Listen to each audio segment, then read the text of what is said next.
Sabe, geralmente, quando a gente anda por um zoológico ou até mesmo por uma daquelas trilhas super bem delimitadas em um parque ecológico no meio da cidade, tipo, existe uma expectativa psicológica muito clara sobre onde ficam as fronteiras, né? Uhum, com certeza. A gente sente isso no ar. Pois é. É quase como um desenho arquitetônico invisível que organiza a nossa mente, sabe? De um lado da grade, do fosso de contenção, ou ali do asfalto, estamos nós, a civilização, os sujeitos pensantes, né? Os grandes observadores do mundo. Isso. E do outro lado, contido, fica o objeto.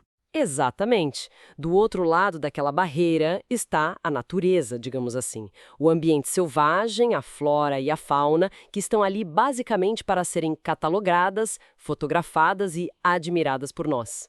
É uma separação não apenas visível, mas é profundamente reconfortante para a psique moderna, sabe?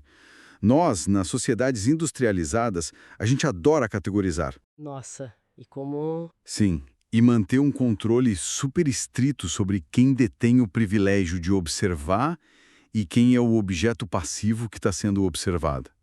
Isso dá para a gente uma sensação muito forte de segurança e de superioridade mesmo. É uma dinâmica muito limpa e segura.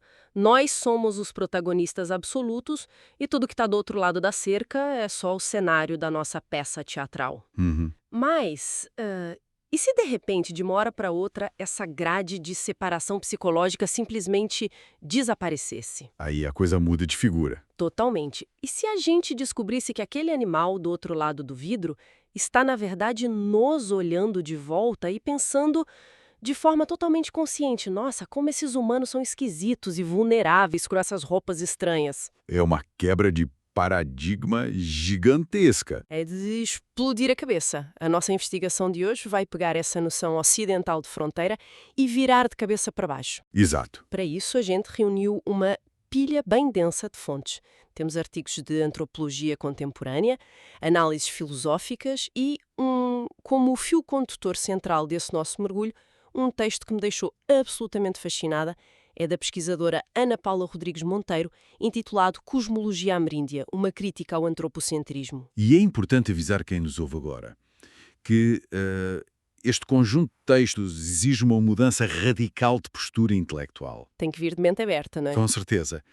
Para compreendermos a real profundidade das pesquisas que a gente vai debater, precisamos, figurativamente falando, entrar em uma floresta densa e ter a coragem de deixar lá na borda dela séculos do nosso próprio condicionamento científico e filosófico. Uhum. O material que a gente tem em mãos propõe que a nossa visão de mundo ocidental, essa em que o ser humano é o centro inquestionável de todas as coisas, não é a única possível, nem necessariamente a mais completa para lidar com a realidade cósmica, sabe? A nossa missão neste mergulho profundo é justamente desconstruir essa parede de vidro, sabe? Esse espelho falso que colocamos entre nós e a chamada natureza. Exatamente. A gente vai explorar uma perspectiva indígena que é, honestamente, alucinante.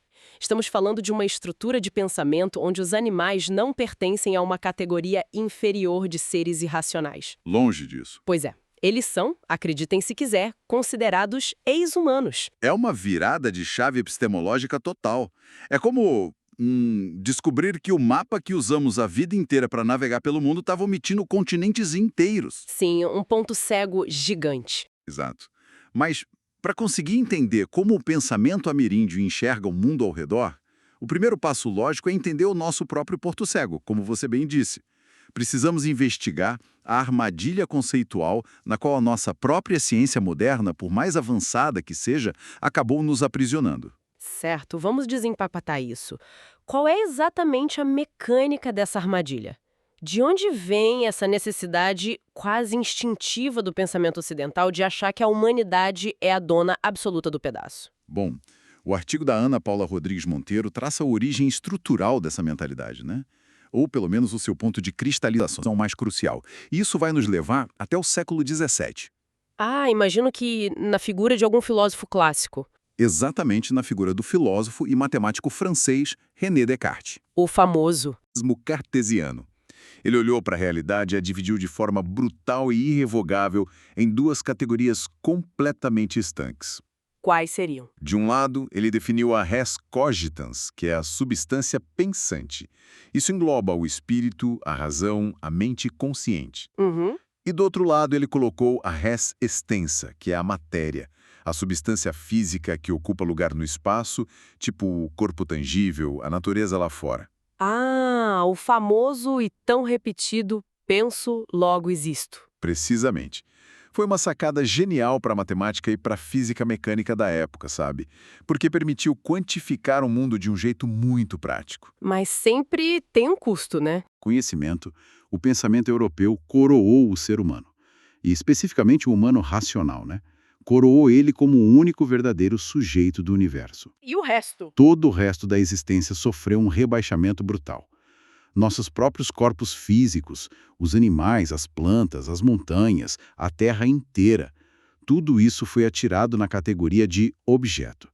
A natureza deixou de ser um cosmos vivo, cheio de intenções, e virou apenas matéria extensa. Nossa, virou coisa, literalmente. Virou uma grande máquina irracional feita de engrenagens biológicas e leis mecânicas que estava ali pronta para ser dissecada, observada, medida e fatalmente desmontada e manipulada para nosso benefício. A altura do texto aponta que essa é a base mecânica do antropocentrismo ocidental. E é essa premissa de que a natureza é uma máquina morta que, segundo vários ecologistas citados na pesquisa, nos deu a permissão moral para explorar o planeta até o ponto da atual crise climática. Seguindo a lógica dessa crítica trazida pelo texto, faz todo sentido prático. Se a natureza é só uma máquina sem razão, é como se a visão ocidental tratasse o meio ambiente como um gigantesco supermercado. Ou uma daquelas enormes lojas atacadistas de materiais de construção, sabe? Adorei a analogia, é bem isso. A humanidade, nessa visão, simplesmente passeia pelos corredores com um carrinho de compras, né? Pegando um pouco de madeira naquele corredor, aí vai lá e extrai água potável na prateleira de baixo, suga os minérios acolá. E sem remorso algum. Exato. E o mais sintomático, a gente faz isso sem em momento algum sentir que faz parte da loja. Para esse modelo antropocêntrico que o artigo descreve, nós somos os clientes VIP e a natureza é apenas o estoque disponível nas prateleiras. Essa é uma excelente forma de visualizar a engrenagem do pensamento utilitarista. E as fontes que estamos analisando aqui aprofundam ainda mais essa questão. O texto traz as contribuições do renomado antropólogo britânico Tim Ingold. Ah, sim, o Ingold é fantástico. Ele ajuda muito a explicar como a gente mantém essa ilusão do cliente VIP. O Ingold faz uma distinção mecânica brilhante entre o que é espécie biológica em si e o que o Ocidente empacotou sob o rótulo de condição de humanidade. Mas como essa separação funciona na prática? Porque, afinal, biologia humana e a nossa humanidade não deveriam ser exatamente a mesma coisa. Então, na biologia estrita, o Homo sapiens é meramente mais uma espécie entre milhões, certo? E como qualquer espécie animal, nós possuímos uma imensa variabilidade.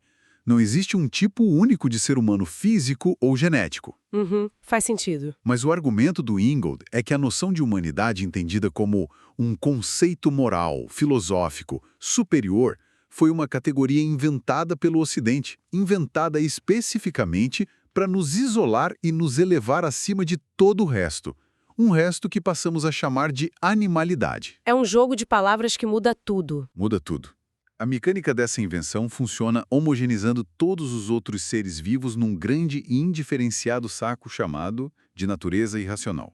Ao fazer isso, podemos olhar no espelho com orgulho e dizer: nós somos a exceção cósmica. Nós somos os iluminados. Exato.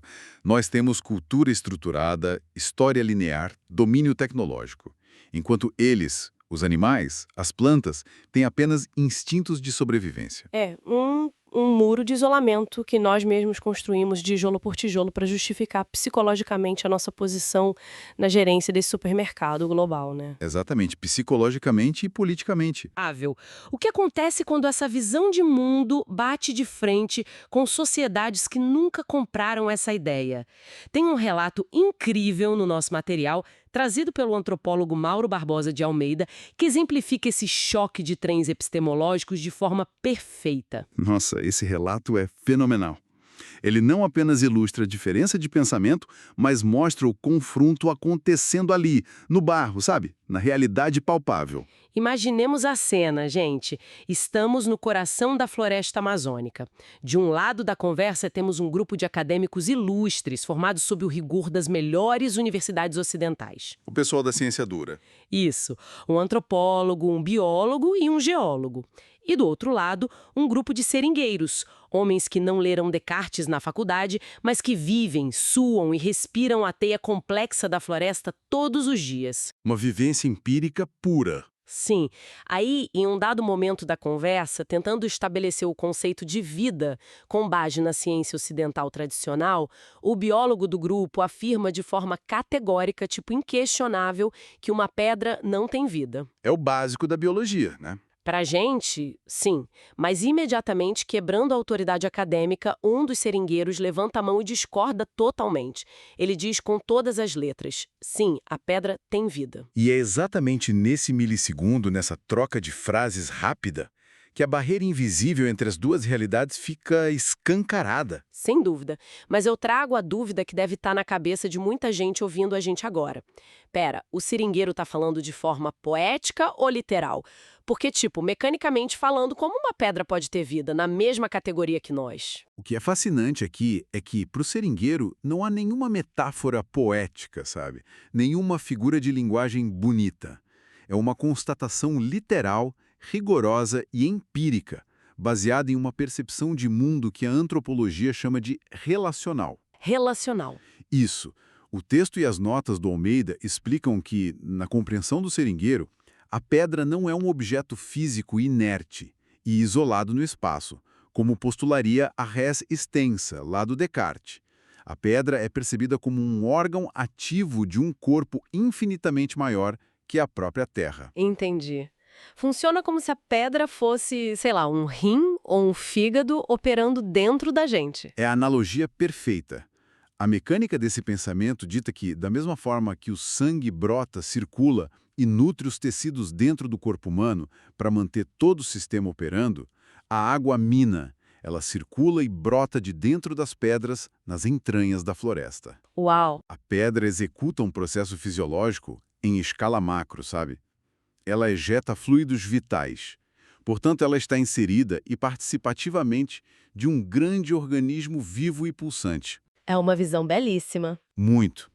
O ponto crítico de divergência é metodológico. A ciência ocidental tenta entender o mundo cortando ele em fatias cada vez menores. A biologia fica com o que tem DNA, a geologia fica com a rocha fria, a política lida com os humanos, a ecologia com o clima. Tudo em caixinhas separadas. Tudo em caixas. Mas nessa cosmologia amazônica, apontada pelas fontes, essas caixas não existem. Tudo compõe uma imensa e ininterrupta teia de relações sociais. E aqui está o detalhe mais impactante. São relações sociais que classificamos como extra-humanas. As pedras, as árvores, os rios e os animais interagem socialmente uns com os outros e conosco. Esse relato acabaram, no fim das contas, concordando com a lógica dos seringueiros. Sim, eles tiveram que ceder. Pois é, reconhecendo que, se a gente adotar uma escala de tempo geológica, as pedras nas montanhas nascem, se movem, se transformam em outras pedras e, eventualmente, são destruídas. Exato. A questão é a escala do olhar. Mas isso nos leva ao próximo passo do nosso roteiro mental de hoje. Se absolutamente tudo tem vida e agência, se a pedra e a onça fazem parte de uma rede de relações sociais ativa, como será que essas outras entidades processam e enxergam esse mesmo mundo? É nesse ponto exato que o nosso mergulho giga às águas mais profundas do texto. E é aqui que a Ana Paula introduz o trabalho seminal do antropólogo brasileiro Eduardo Viveiros de Castro, e a teoria que ele consolidou e que ficou famosa como perspectivismo ameríndio. Esse é um conceito pesado, mas fascinante. Muito. Essa teoria deriva e amplia o conceito de animismo. No animismo indígena, não apenas os humanos, mas os animais, as plantas, os meteoros e até os espíritos desencarnados possuem características de pessoas sociais. Eles têm intenção, têm vontade e consciência. Eles não reagem só por instinto? Não. A grande engrenagem que faz isso tudo rodar, a virada de chave ontológica, está na mitologia de origem dos povos ameríndios. No nosso pensamento ocidental, embasado na evolução biológica darwiniana, a gente parte do princípio de que, no fundo da história, no passado bem remoto, nós éramos apenas animais, certo? A clássica linha do tempo dos livros escolares. Exato. A gente evolui do ancestral comum com os primatas, descobre o fogo, começa a lascar pedras, desenvolve as cordas vocais para a linguagem complexa e, bum, constrói cidades. Exato. Essa é a narrativa do Ocidente, a cultura emergindo aos poucos da natureza selvagem. Mas a mecânica da mitologia ameríndia caminha na direção diametralmente oposta.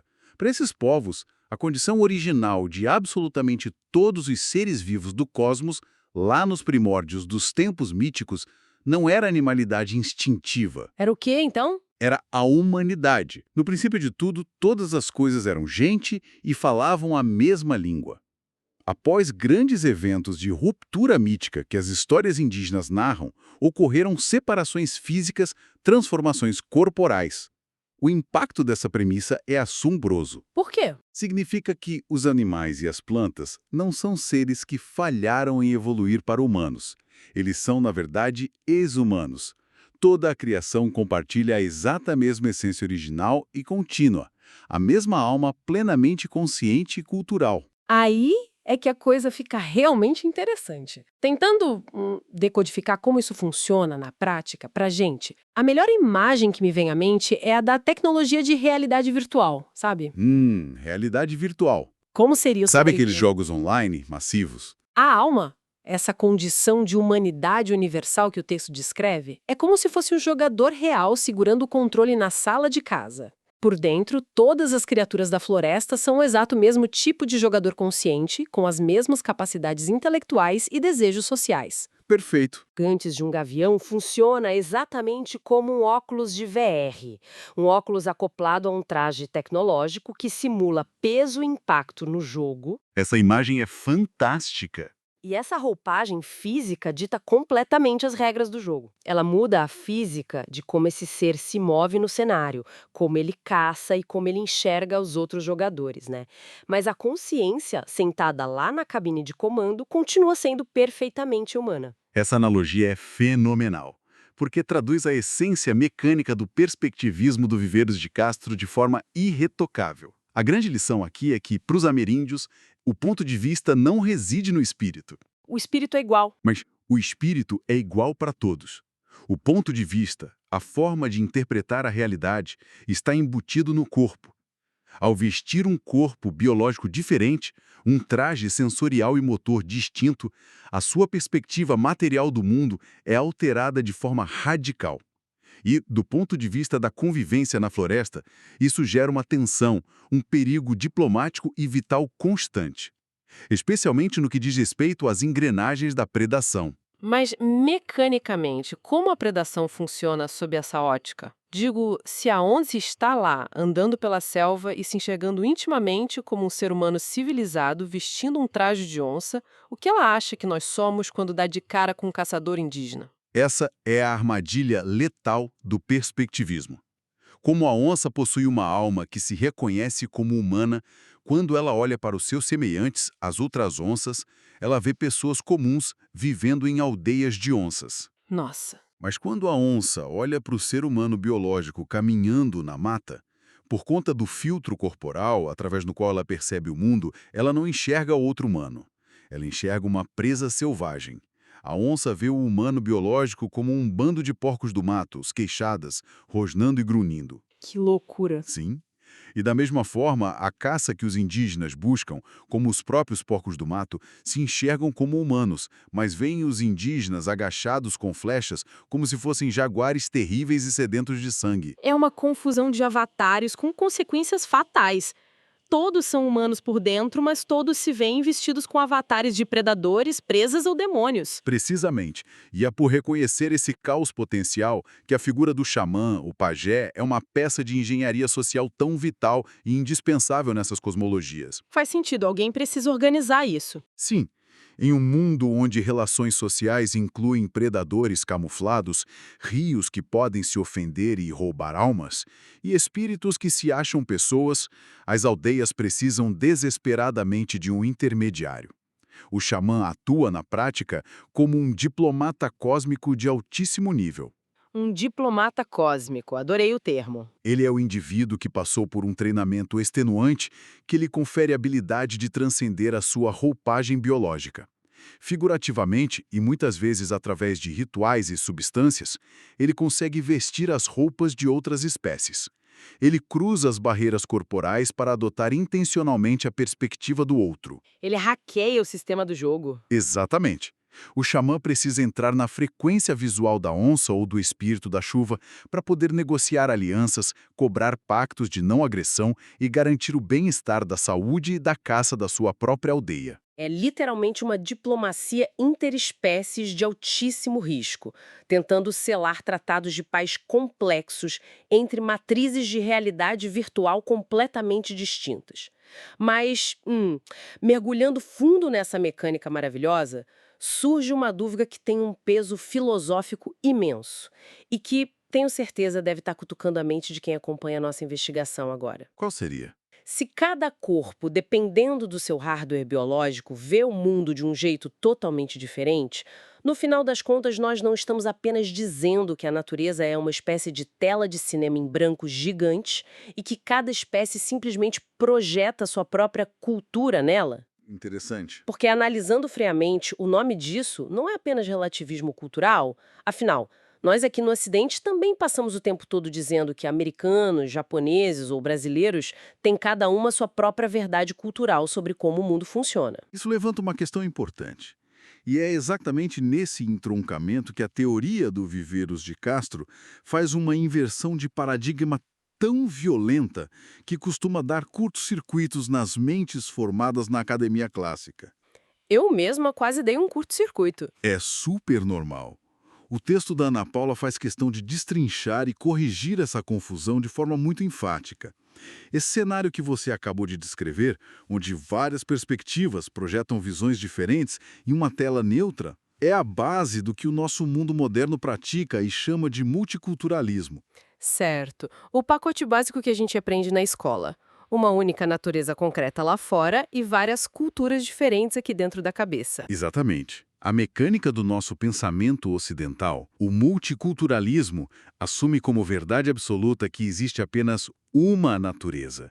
Uma natureza que é objetiva, material, química, composta por átomos organizados e que permanece estritamente a mesma em qualquer canto do universo. A gravidade é a gravidade, aqui ou no Japão. Uhum. O que varia de forma múltipla, segundo nós, são as representações abstratas e as interpretações dessa mesma natureza fechada dentro das mentes das diferentes sociedades. Ou seja, nós acreditamos em várias culturas, interpretando de formas distintas uma única matéria estática. A genialidade do pensamento ameríndio propõe uma mecânica cósmica que é o seu reflexo exato e oposto. É o que a antropologia passou a chamar de multinaturalismo. Eles invertem completamente a equação matemática do cosmos. Invertem tudo. Se conectarmos isso ao quadro mais amplo das mitologias de origem que discutimos há pouco, fica muito claro. Para os povos indígenas, existe apenas uma cultura inalterável. Lembra que todos são ex-humanos. Sim, a alma que joga o jogo é a mesma. Pois bem, todas as consciências no cosmos, sejam elas habitando o corpo de uma onça suarana, o tronco de uma seringueira gigante ou um caçador indígena, possuem exatamente a mesma forma interior, a mesma alma humana. Consequentemente, todos compartilham as mesmas noções culturais. Como assim? Todos têm noções de parentesco familiar, todos reconhecem a figura de um chefe de aldeia, todos produzem sua própria arte e realizam rituais. A cultura, a mente, é a grande constante universal. O que varia, o que é de fato múltiplo e instável, é a natureza material. Sob essa ótica, existem várias naturezas em simultâneo, simplesmente porque existem vários corpos fisiológicos, várias roupagens operando. Isso é uma das coisas mais densas e bonitas de se conceber. Mas confesso que pode ser um tanto abstrato, né? Sem dúvida, exige um esforço imaginativo. Felizmente, os exemplos práticos que a Ana Paula pinça da literatura antropológica e traz para o artigo ajudam a fixar o conceito de multinaturalismo na nossa cabeça de um jeito absurdamente visual e instintivo. E eles funcionam como a prova cabal de que, nesse sistema, o ponto de vista não está na mente trabalhando com ideias vagas, mas sim no corpo físico, trabalhando como um decodificador de matéria. A onça e o sangue é o exemplo perfeito, não é? Ah, sem dúvida. É o exemplo clássico que sedimenta o conceito. Pensemos na mecânica do ato. Uma onça caça um animal e se aproxima para lamber e beber o sangue quente da presa abatida. Nós, de fora, com o nosso corpo humano, vemos a matéria química do sangue. Sangue puro e simples. Mas a mente que opera dentro daquela onça é uma mente com cultura humana, aprisionada num equipamento de onça. Devido a esse hardware felino específico, o que o sistema sensorial dela capta e processa ao beber esse líquido não é a nossa concepção de sangue cru e metálico. A onça saboreia aquilo prazerosamente como se fosse cauim. Cauim, a bebida deles. Isso, a bebida alcoólica artesanal, a cerveja tradicional de mandioca fermentada, que os humanos indígenas servem em grandes festas e rituais de celebração nas suas próprias aldeias. Nossa, e a lógica se replica por toda a cadeia alimentar, né? O texto cita os urubus também. Sim, os urubus são outro exemplo ótimo. Quando um bando de urubus sobrevoa uma carcaça no meio da estrada e desce para se empanturrar com carne podre cheia de vermes se debatendo, tipo, eles não estão visualizando a podridão ou a decomposição como a gente entenderia. De forma alguma. Que habita dentro dele. Assim, os urubus experimentam a refeição e degustam aqueles vermes mastigados exatamente como se estivessem em um banquete comendo um magnífico e suculento peixe assado na brasa. Perfeito. É exatamente isso. O valor cultural, o desejo pela comida humana ritualística, é a constante. A substância física do que está sendo consumido é que muda magicamente dependendo de quem está sentado à mesa. Perfeito. É a comprovação antropológica de que, enquanto para o ocidente cartesiano as representações e as diferenças são apenas propriedades da mente flutuando sobre uma matéria burra, para sociedades ameríndias, a alteridade e a perspectiva residem de forma irremediável no corpo físico e nos seus afetos biológicos. É de explodir a cabeça de tão amarrado que é o conceito. Agora, a gente precisa fazer o movimento de trazer toda essa teoria cósmica, monumental, de volta para o nível do solo, sabe? Para o chão de terra batida da nossa realidade atual. Excelente ponto. Vamos para a prática. Como é que todo esse mergulho teórico e deslumbrante sobre pedras vivas e urubus tomando cerveja de mandioca se aplica ao mundo tangível do século XXI? Especialmente sabendo que esse é um mundo, como a gente acompanha diariamente nos noticiários, dominado por conflitos ecológicos devastadores, taxas recordes de desmatamento e disputas ferrenhas, muitas vezes sangrentas, de territórios. A intersecção onde essa cosmologia se choca frontalmente com a realidade política contemporânea é muito bem abordada pelas fontes e é sintetizada no conceito de bem viver. O artigo destaca o trabalho de pesquisadores como Eduardo Gudinas, Rosane Lacerda e Saulo Feitosa para explicar como essa alternativa opera na prática. Segundo os autores, o modelo socioeconômico ocidental atual é fundamentado na premissa do viver melhor. Viver melhor. Soa bem, mas qual o custo? Apontam as críticas, se equilibra quase sempre às custas da extração contínua e implacável do meio ambiente.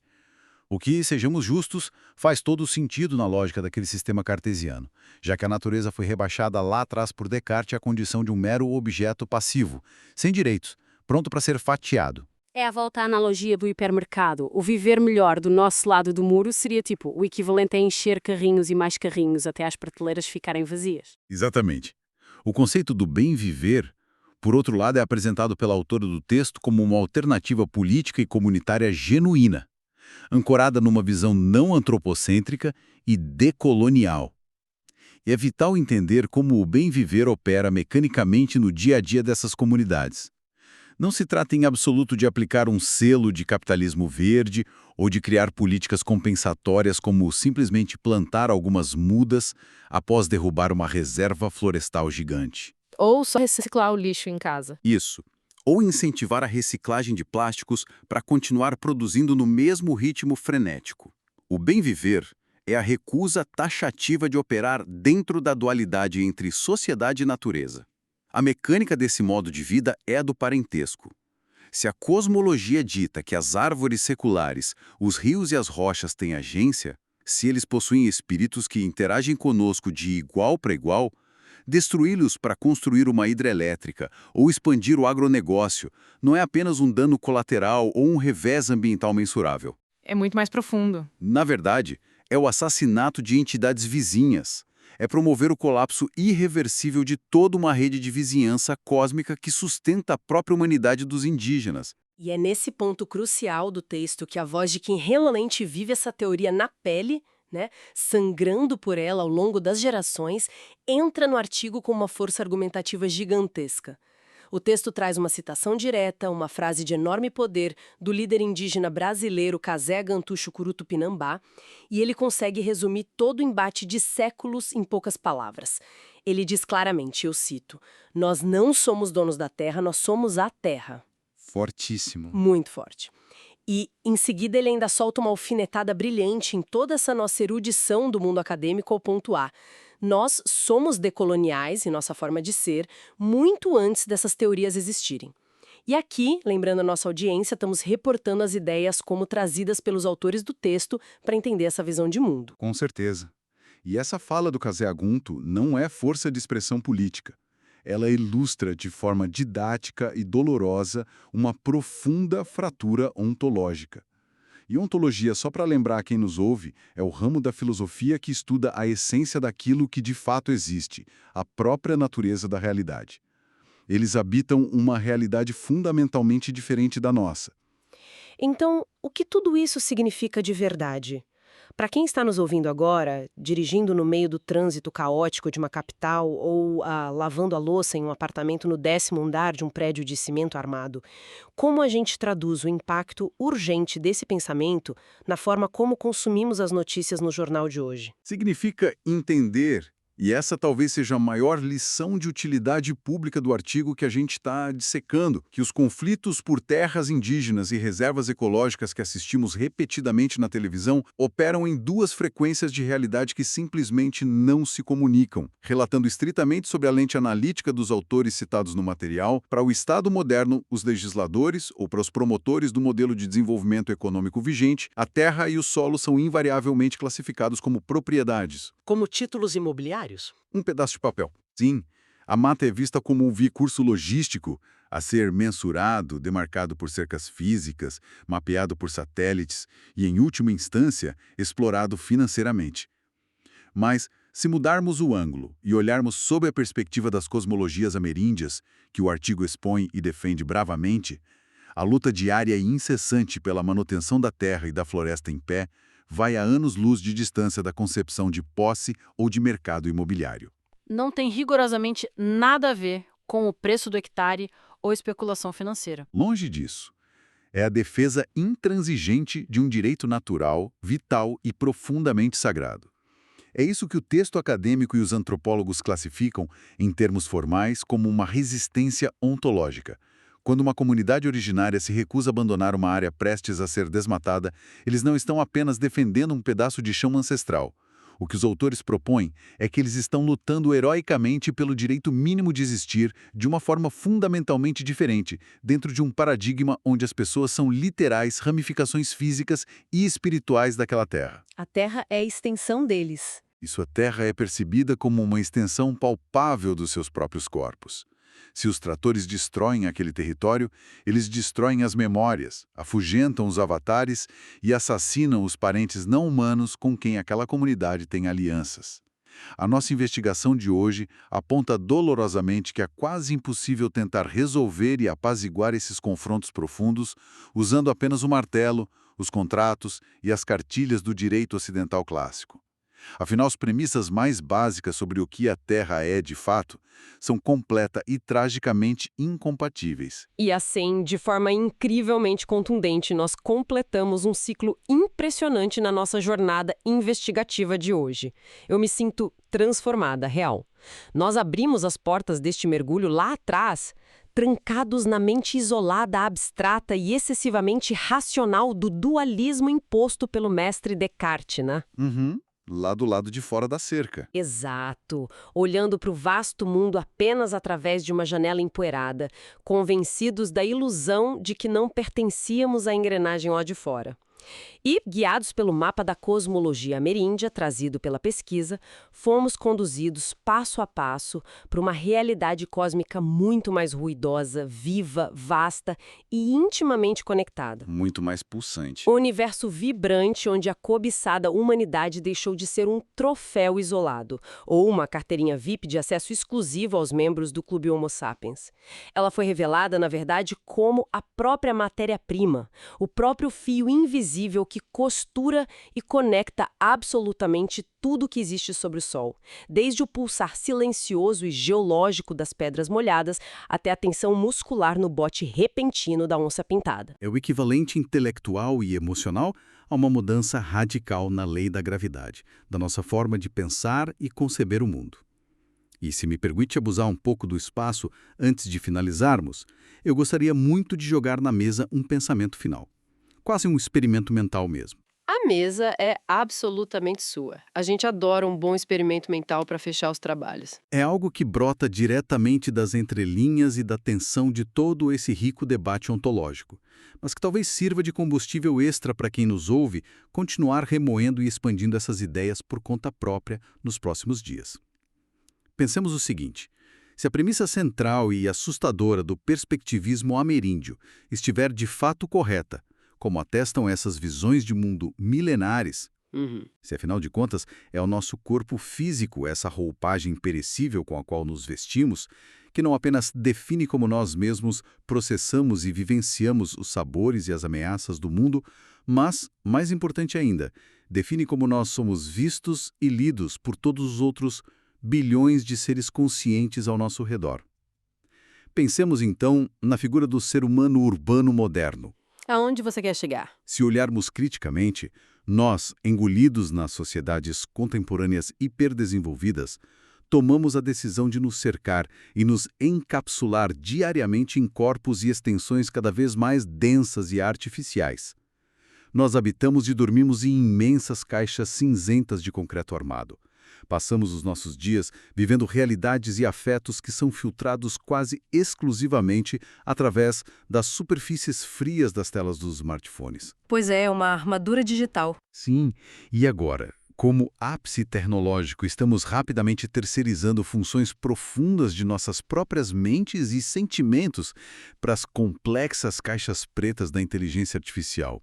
Se de fato a nossa roupagem material é o único crachá de identificação que define a nossa diplomacia e o nosso status de sujeito com o cosmos, como será que essas outras entidades antigas e não humanas, as raízes das árvores sufocadas nas calçadas, os pássaros da cidade, os rios soterrados sobre o asfalto e a própria força da terra, estão nos enxergando neste exato momento da história? Uau!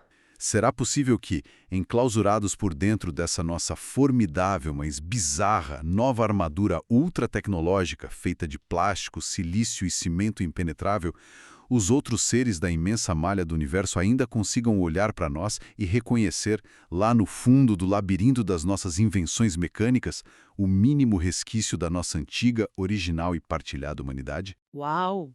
Que provocação espetacular e incômoda. É uma daquelas ideias que se alojam no pensamento e não vão embora facilmente. Deixo então exatamente essa imagem poderosa reverberando na mente da nossa audiência agora. Da próxima vez que pararmos diante daquela barreira de contenção familiar do zoológico, ou diante das grades do parque no fim de semana, ou simplesmente quando a gente parar alguns instantes no trânsito para contemplar a fria e gigantesca linha do horizonte de edifícios da nossa própria cidade, vale a pena nos perguntarmos silenciosamente: afinal de contas, de que lado da jaula e das grades de fato estamos confinados? Uma excelente pergunta. E a consciência de quem ou de que forças misteriosas e ancestrais está nos observando em silêncio de volta, tentando entender que tipo de bicho nós nos tornamos. Fica o convite para que todos reflitam profundamente e debatam sobre essas questões ontológicas. Eu estou maravilhada e saio com a mente fervilhando. Um grande e caloroso abraço a toda a nossa audiência que nos acompanhou nessa travessia complexa e a gente se vê até o nosso próximo mergulho.